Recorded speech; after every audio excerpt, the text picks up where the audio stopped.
Tuesday, President Xi met with Russia's Foreign Minister Sergei Lavrov. In addition to bilateral concerns, the two discussed the crisis in Ukraine. And as you can imagine, Ukraine was also a prime topic as Lavrov met China's Foreign Minister Wang Yi. And for more on Lavrov's visit, CCTV anchor Yin Heng joins us live from Beijing with more. Thanks, Elaine. Russian Foreign Minister Sergei Lavrov's visit in Beijing comes amid preparations for Russian President Vladimir Putin's trip to China next month. President Xi Jinping says bilateral relations have not only benefited both countries, but also have an irreplaceable role in maintaining world peace and stability. While in Beijing, Lavrov also sat down with his Chinese counterpart Wang Yi, and CCTV Su Yuting has more on their talks. Boosting China-Russia ties to historic high, Chinese Foreign Minister Wang Yi said Lavrov's visit not only provided significant boost to the two countries' comprehensive strategic partnership, but also to peace and stability in the region and globe. One of the major topics in global peace and stability is the situation in Ukraine. Wang Yi says China maintains an objective position towards the issue. China has closely watched the development of the situation in Ukraine and calls on all sides concerned to pursue a political solution to their disputes through negotiations to safeguard peace and stability in the region. We're positively welcoming and pushing forward relevant parties, including Russia, the US, EU, and Ukraine, to establish a multilateral dialogue mechanism. Another priority for Lavrov's visit is to make preparations for the President Vladimir Putin's visit to China next month. President Putin will attend the summit of the Conference on Interaction and Confidence-Building Measures in Asia, which will be held in Shanghai in May. Leaders from China and Russia will also hold a series of bilateral meetings, including BRICS, the G20, the SCO, and APEC Summit, which will be held in Beijing. There will be contacts between the parliament speakers as well. Both sides will hold bilateral strategic security consultations. The two foreign ministers have focused on building a strong strategic partnership capable of tackling issues in global affairs. China and Russia will continue to strengthen high-level talks and work closely to achieve sustainable development and maintain regional security. Su Yuting, CCTV, Beijing. During his visit to Beijing, Lavrov also mentioned Russia's stance on how to solve the Ukraine crisis. Let's take a listen. Russia believes that the attempt to solve the Ukraine crisis by force is not allowed.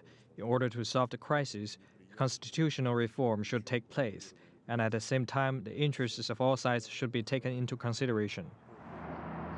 For more analysis on Lavrov's visit and China-US relations and how they impact the Ukraine crisis, I'm joined by Jia Xiudong, Senior Research Fellow at China Institute of International Studies. Very good morning to you, Mr. Jia. We know that lots of analysts are saying that the timing is very pivotal as it's just 2 days ahead of Lavrov's heading to Geneva to meet with other three partners, just like the Ukraine and United States and European. So what is your thought on this?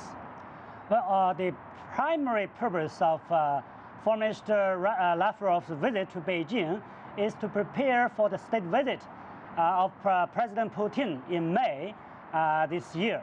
So that is on the top agenda of Sino-Russia relations at this moment. And the two countries enjoy a high-level strategic partnership of coordination. Certainly they will use the chance of Foreign Minister Lavrov's visit to Beijing to compare notes on what they can do together to promote the bilateral relations. However, during the visit, because of the focus on the question of Ukraine, the two sides will certainly have taken this opportunity to share their views on this question. And China has made its position clear to Russia, and Russia hopes that China can understand the whole picture surrounding the Ukrainian crisis. We know that China's Foreign Minister Wang Yi has also mentioned earlier that he expects United States, European Union, Ukraine and Russia could reach a so-called multilateral dialogue mechanism. So how do you think that will benefit solving the current Ukraine crisis? Well, we know that the conference between the four parties will not be an easy one, and there is no easy solution to the current Ukrainian crisis. And we know that the United States, the EU, would like to impose pressure on Russia, and Ukraine would like to see that Russia will stay away from the current situation in Ukraine. And also, Russia believes that the meeting should focus on what Ukraine can do on the domestic situation without talking about bilateral relations with Russia. And so China understands the complexity of the crisis, but we all know that the four parties all said that they will keep the channel of dialogue open, and that's why the dialogue itself is important. China hopes that these parties will take measures to make sure that the situation will de-escalate instead of escalating the situation there. So this meeting will serve that purpose, no matter what specific results can be achieved through the meeting.